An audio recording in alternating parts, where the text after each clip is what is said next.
Bayan, please subscribe sa Erwin Tulfo official YouTube channel at huwag kalimutan i-ring ang bell button para kayo ay ma-notify sa mga bago naming videos. At magkaroon kayo ng tsansa na maging lucky subscriber at manalo ng instant cash. At maraming nagulantang at maraming nadismaya na mga kritiko at kalaban ng administrasyon dahil despite the fact nitong pandemya, kaliwat kanan ang batiko sa Pangulo, mga isyu ng korupsyon, na mga yung kanyang mga pinili raw na magpatakbo ng IATF, hindi ang mga tamang tao. Pero itong survey ng Pulse Asia Partner, 9 sa bawat 10 Pilipino, aprobado, sila ang performance ng Pangulo. So, what does this tell us, partner? Ano ang basa mo rito?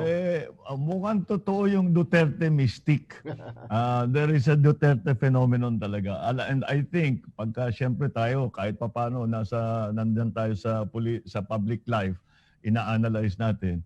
Palagay ko dahil kahit na sa dami ng problemang hinaharap at nangyari dito sa gitna ng between the economy, yung tinatawag na corruption, tapos lahat-lahat, all of that, palagay ko maliwanag pa rin sa taong bayan na si Pangulong Duterte ay tapat. Na pag sinasabi niyang frustrated siya sa corruption, ayaw ko na, naiinis na siya. Talagang naiinis siya. And na siyempre nakikita ng tao, tunay siya eh. Talagang naiinis siya para sa atin. And nagagalit siya sa mga frustrated siya pati sa sarili niya. Kaya nakikita ng taong bayan, he's sincere, tapat siya. At kahit na may pagkukulang ang administrasyon, ginagawa talaga niya ang lahat ng kaya niyang gawin para gawing maganda ang buhay ng Pilipino.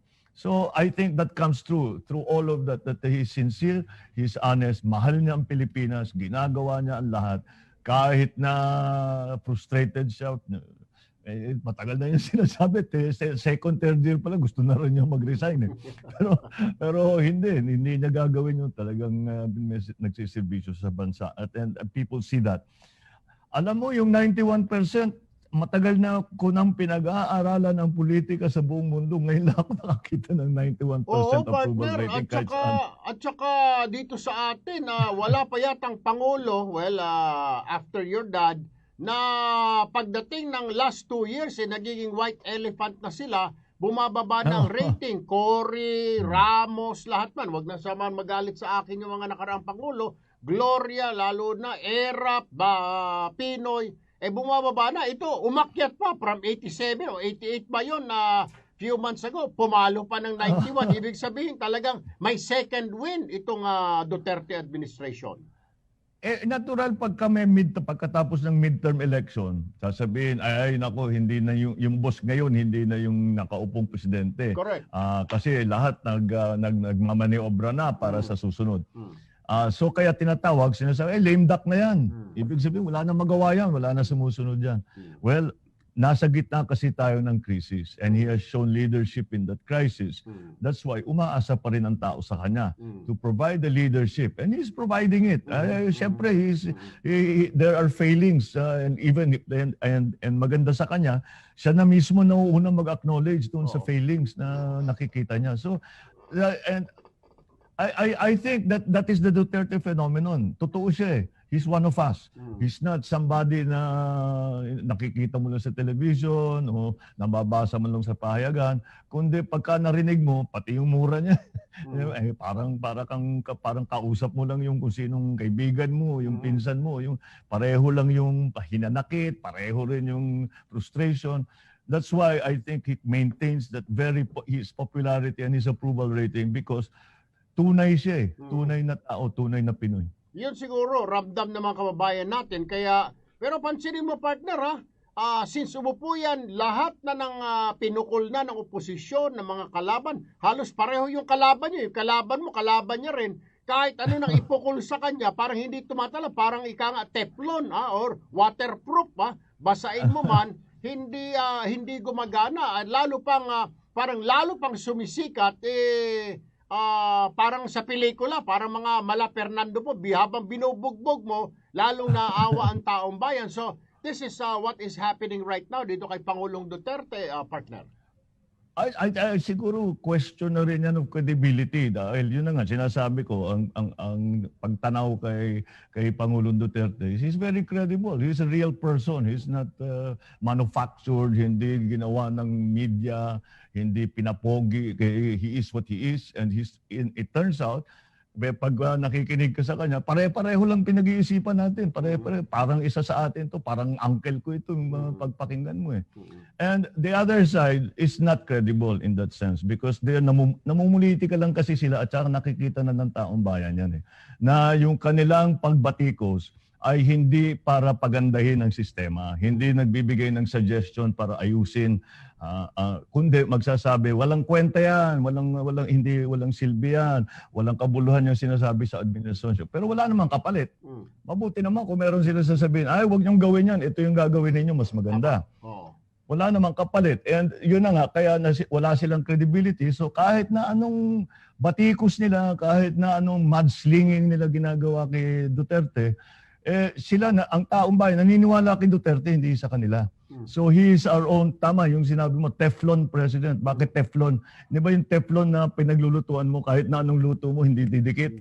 So itong Teflon president na, kahit na ibato mo, kahit na ang dumi na ibato mo, hindi didikit. Dahil alam ng tao, he is sincere, he loves Filipinos, he loves the Philippines, and he's doing everything he can to help us. Alam mo, napansin pa nga ng ibang mga Duterte supporters, partner, yung mahilig mambato dyan, mukhang bumalik sa kanya dahil sabi nga ni Secretary Roque, ano ba yung sabi ni Secretary Roque? Oo, may sinabi si Secretary Roque kahapon eh, oo. Well, I think ganun nang nangyari because nga, kahit papano, itong mga nakaupo na 30 taon ay wala namang naipakita na pagmamahal sa taong bayan kagaya ng ipinakita ni Pangulong Duterte. And I think that is the basis of all of this. Lahat ng ginagawa ng mga oposisyon ni Duterte, oposisyon namin, ay pamumulitika.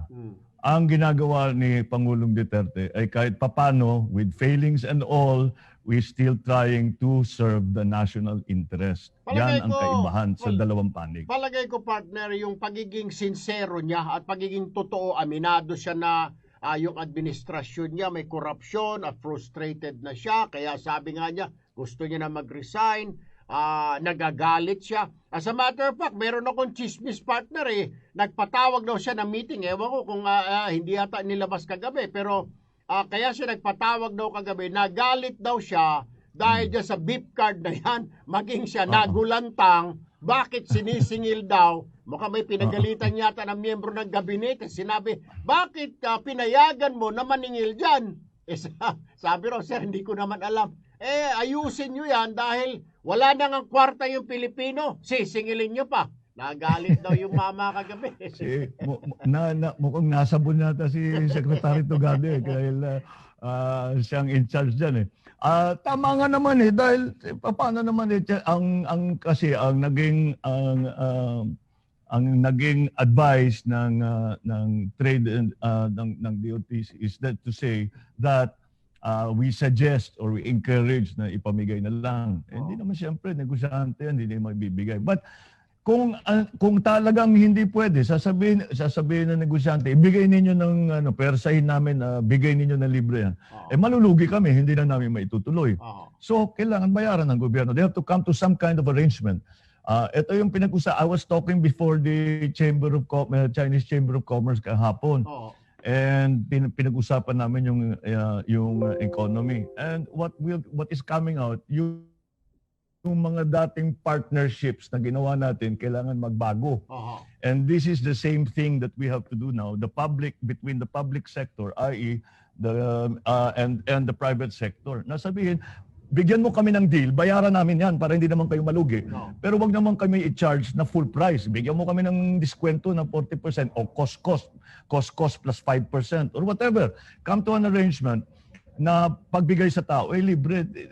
Wala na tuyong-tuyo na ang mga bank account ng lahat ng tao, kahit na sino, tuyong-tuyo na talaga. So everything we can do to help, we should do. Alright. Partner, nasa linya ng ating telepono si Dean Antonius Umali, na political analyst siya at dean siya ng College of Political Science ng Polytechnic University of the Philippines. Magandang umaga, Dean Antonio Umali, sir. Good morning, Sir Erwin, and to Senator Bongbong at sa lahat ng ating mga taga-subaybay. Sir, Sir BBM, kasama na natin si Dean Antonio Umali. Can you hear us? Nawala yata yung... Opo, narinig ko po kayo. Nawala yata si BBM. Anyway, can you still hear us, partner? Nawala si partner. Anyway, anyway, Dean, what is happening here? Latest I'm afraid, teka, nakakaproblema yata kami sa sound. I cannot hear you. Tatawagan ka namin ulit, partner. Tatawagan ka namin. Yes, I can hear you now. Yes. Okay. Alright, nasa linya si Dean Antonio Umali, ang political analyst ng PUP. Partner. Okay, nawawala. But anyway, Dean, can you hear me? Dean Umali? Yes, Sir Erwin, good morning sa atin, kay Senator Bongbong at sa ating milyong-milyong taga-subaybay. Dean, eto, ano ang nangyari dito sa we'll rejoin. latest survey ng Pulse Asia na kadalasan sinasabi natin, di ba, pag second term or last 2 years ng Pangulo, bumababa na ang rating since panahon ni Gloria, panahon ni Cory, Ramos, Erap, Gloria, Pinoy, bumababa. Pero itong si Pangulo, may pandemya na, kaliwat ka ng batikos na ang inabot, anti-terrorism law, pagpapasara ng ABS, lahat na, binato na, walang kwenta yung mga nakaupo sa IATF, corruption dito, PhilHealth, Duque. Pero akala ng karamihan, lalo ng oposisyon, bababa ang rating, maapektuhan, pero hindi. Tumaas pa. Anong explanation dito? Anong magic? Kung may magic man ang Pangulo, ano ang nangyari dito, sir? Una-una, Sir Erwin, kahanga-hanga at kamangha-mangha talaga ang lumabas na survey results sa ating Pangulo at sa iba pang mga opisyal ng gobyerno. At ito po ay nangangadap sa panahon ng krisis na nagaganap lamang tuwing 100 taon, na siyang nagde-define sa isang leadership na dalawang pwede pong mangyari. Kayo po ay maalaala at magpasalamat at magkaroon ng utang na loob sa inyo ang mga kababayan natin dahil sa inyong mahusay na trabaho sa panahon ng pandemya, gaya ng ipinapakita po ng resulta ng survey sa trust and approval rating ng Pangulo. Ito po ay sa kabila ng iba pang issue maliban sa nabanggit mo, Sir Erwin, yung Pemberton pardon na binigay ng presidente, which was very unpopular to some. Also, particularly these subsectors in our society. Another was yung yung kanyang pagsunod doon sa rekomendasyon ng na habulin o papanagutin yung mga nasangkot sa PhilHealth issue. At gayon din po itong Manila Bay White Sands project, na sa kabila nitong mga huling mga issue ay nakakagulat at wala akong alam na presidente sa alinmang sistemang pampolitikal, hindi lamang sa Pilipinas, na sa loob ng mahigit 4 na taon na panunungkulan at ito pong krisis na hindi po dinadaanan ng kahit sinong presidente, na matapos ang itong huling digmaang pandaigdig, na nandoon po ang napakalakas na tiwala at suporta ng ating mga kababayan sa presidente. At ito po ay makikita po kasi sa gaya ng pinag-usapan natin, Sir Erwin, for the longest time. Nakikita kasi nila na ang presidente ay talagang nandoon sa panahon ng ganitong uri ng krisis. Yung gabing lumalabas ang Pangulo na nagpapamiting siya sa IATF at sa kanyang mga gabinete at nakikita ng mga kababayan natin kung paano magtrabaho ang Pangulo na umaabot ng 10 oras ng gabi at nakikita rin ng ating mga kababayan yung sinasabi ng Pangulo na masisipag naman ang ating mga tagapangasiwa ng gobyerno. Lahat ng ito kasamang Erwin ay talagang mahirap talagang maisip na lalo pang lumakas ang Pangulo dito sa pandemya. So ang ibig kong sabihin lamang ay pagkatapos po nung pinag-uusapan natin ng eleksyon na naganap noong 2019, last year, na lumakas lalo ang suporta ng Pangulo sa Kongreso.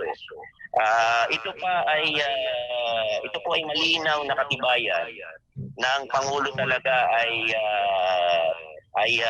may malinaw na mandato at yung mandatong binigay noong 2016 ay mas lalo pang lumakas. Imagine you're talking here of 91%, no? 91%. Tapos 5% lang ang undecided, 5% disagree with the president. So talagang phenomenal to say the least po, at bababa siya sa kasaysayan ng ating gobyerno na ang presidente na talagang nagpakita ng liderato na sa tingin ko po kaya niya na pong nalagpasan niya na lahat ng unos. Ito po ay magki-carry over na hanggang sa 2022 po. At talaga pong kailangan maghanda ng mga gustong magkaroon ng panibagong direksyon ng Pangulo, ang ating gobyerno sa 2022 na halala. Ito pong pandemyan to ang susubok sa ating mga leader na gustong may ambisyon sa 2022 po. Kaya napakahalaga po ng suporta ng presidente kung sino man po ang makalat na kanyang bibigyan ng kanyang support sa eleksyon humigit umulang 2 taon mula ngayon na Sir Erwin. Alright, Dane, may katanungan yata si partner BBM. Maraming salamat. Hello, good morning din. I'm happy to be able to join you. Sang-ayon ako sa iyo na talagang the trust rating, I think more importantly than the approval rating, yung trust rating ng ating Pangulo ay pinakita talaga niya, and in the middle of the pandemic, siguro karamihan ng dalawa lang ang nangyari sa mga iba't ibang leader sa buong mundo dito sa pandemya. Either dahil sa ganda ng kanilang ginawa ay naging mas popular pa sila o mas bilib pa si mga taong bayan sa kanila o humina. I think we know what happened to the mayor, to President Duterte. Is that a conscious effort on the president on his part, or ganyan lang talaga siya? Yung mga sinasabi niya, it's not a PR campaign, pero talagang it's his natural reaction to the situation that he finds himself. Maganda yung tanong niyo po, sir. Talaga po yan po ang presidente at yan po ang naging dahilan kaya siya po ay napamahal sa ating mga kababayan. At ang ating mga kababayan ay naniniwala po talaga sa kakayahan ng ating Pangulo, lalong-lalo na ang tiwala na napakataas, na siyang napakahalaga po sa panahon ng ganitong krisis. At tama po yung sinaturan po ninyo sa kanina po. Kaya po talaga pong ito pong nangyari sa ating lipunan ay may ukit sa ating kasaysayan po. At ito po ay talagang magiging mahirap na record na mapantayan, kasi nga po yung mga naunang pangulo ay hindi po nakaranas ng ganitong krisis na pandaigdigan, na sa kabila ng mga problema sa pang-ekonomiya at sa ating lipunan ay kabaliktaran pa po ang naging resulta. Dahil pong inaasahan ng marami, gaya ko po at ang aking mga kasama sa pag-obserba at pag-aaral sa mga nagaganap sa ating politika at gobyerno, inaasahan mo diyan bababa po yan, walang kaduda-duda yan, na bababa po. At sa kabila po ng mahigit 4 na taon na pong panunungkulan ng ating Pangulo, ay tumataas po ang kanyang suporta at pagsang-ayon sa kanyang pamamahala, mga ginoo kong kasama po ngayong umaga. Alright. Dean, now, last question lang. I'm sure dahil political analyst, siguro kahit papano tayong lahat ay political analyst, sa nakikita ninyo, I'm sure tinitignan ninyo lahat ng mga sitwasyon sa iba't ibang bansa. Meron na ba tayong nakitang ibang lugar kung saan nagkaroon ang chief executive or leader ng 91% approval rating? Mahirap pong makahanap ng ganyang Statistic. pagkilala ng sambayanan sa isang leader. Lalong-lalo na po yung hindi pa tayo tapos dito sa pandemya po. At makikita niyo po na kahanga-hanga po talaga. Ito po ay napakagandang aralin naming mga nag-aaral po dito sa politika at pamamahala natin. The President will definitely be part of our history, particularly his legacy and his sterling achievements. And then this can be validated by the overwhelming support coming from our citizens. Kaya kita nyo po na lumalabas pa po yung 2016 elections na hindi pa ganoon talaga ang dami ng nakuhang boto ng Pangulo. Ibig sabihin po, yung mga dating hindi bumoto sa kanya ay nakuha niya rin po ang suporta ng mga botante na naniwala po sa kanyang pamamahala sa kabila po ng napakahirap po talagang sitwasyon na bilang Pangulo, wala akong alam po na ganito po ang dinaanan na krisis, baliban pa kung kayo Pangulo lamang ng digmaan, no? Ng panahon ng digmaan gaya ni Franklin Delano Roosevelt. Ang pinakamalapit diyan po sir yung 4 consecutive terms na pagkakaupo ni Franklin Delano Roosevelt na dinaanan niya po yung economic depression tsaka yung World War II po. Yan lang po ang pwedeng tumapat sa presidente kasi alam po natin na hindi naman pwedeng ma-re-elect ang ating Pangulo. Yan po ang mga leader na mahuhusay po. Maraming salamat din at mukhang talagang totoo yung sinasabi na Duterte phenomenon. Thank you very much, Dean. Thank you very much, Dean Maraming salamat po. Good morning po. Nasa linya ng ating telepono ngayon si Secretary Harry Roque, ang tagapagsalita ng Palasyo and at the same time spokesperson ng IATF. Magandang umaga, Secretary Roque, sir. Magandang umaga, parang Erwin. Magandang umaga kay Sen Bongbong at magandang umaga, Pilipinas. Yes, sir. Good morning, Secretary.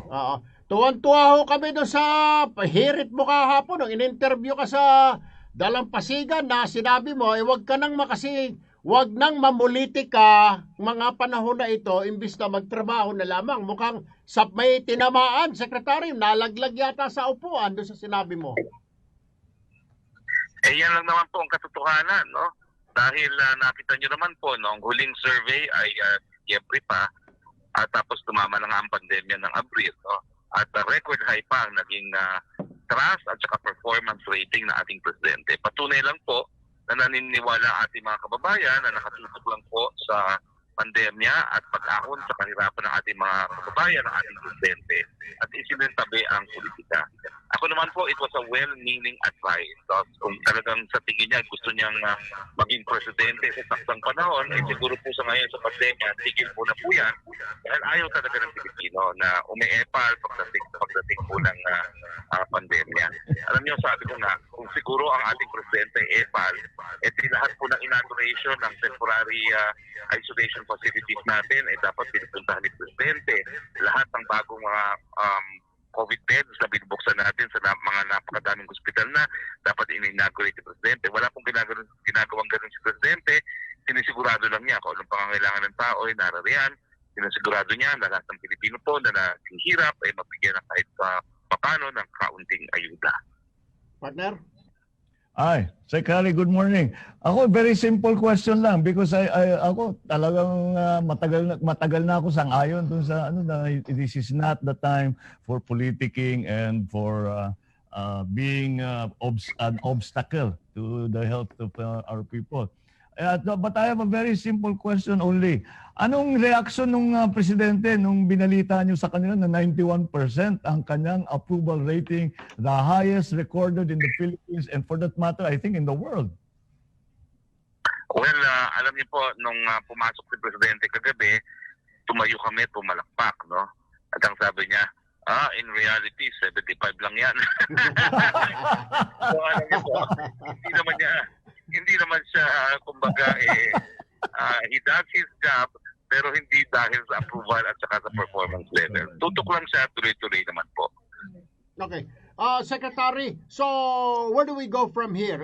Mataas ang rating ng Pangulo, tuloy-tuloy lang ang trabaho. Ano na ho ang plano ngayon? Which direction are we going?